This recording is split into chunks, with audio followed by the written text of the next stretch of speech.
Nouvel épisode de notre série consacrée à la communication des présidents de la République. Aujourd'hui, Nicolas Sarkozy, un des présidents les plus récents et un maître de la communication. Un maître de la communication télévisuelle, parce que Nicolas Sarkozy est un enfant de la télé. C'est un enfant du baby-boom, il a grandi avec la télévision à mesure que celle-ci se répandait dans tous les foyers des Français.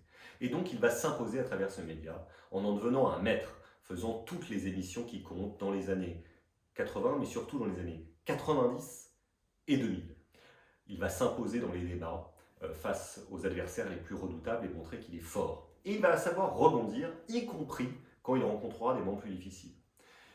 Il va soutenir Balladur, ce qui va passer pour une trahison de Chirac, connaître plusieurs traversées du désert et à chaque fois revenir avec toujours cette volonté de passer par la force de la télévision, de s'adresser au plus grand nombre. Mais aussi une volonté d'apparaître comme un président populaire.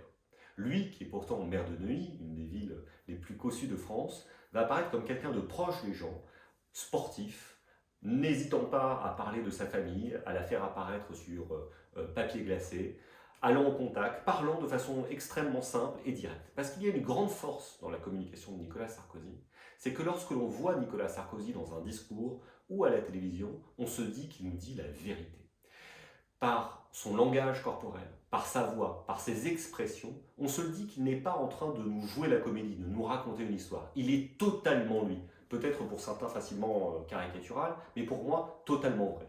Qu'on soit favorable à ses idées ou défavorable à ses idées, on a quelqu'un de total et d'entier face à nous. Alors cette communication tonitruante va le conduire jusqu'à l'Élysée en 2007. Une fois président, les gens vont quand même commencer à un peu tordre le nez en se disant ce président bling bling, on n'est pas totalement sûr, puisqu'il y aura quand même quelques loupés de communication. On pense notamment à la soirée au Fouquet's, pas forcément très bien organisée.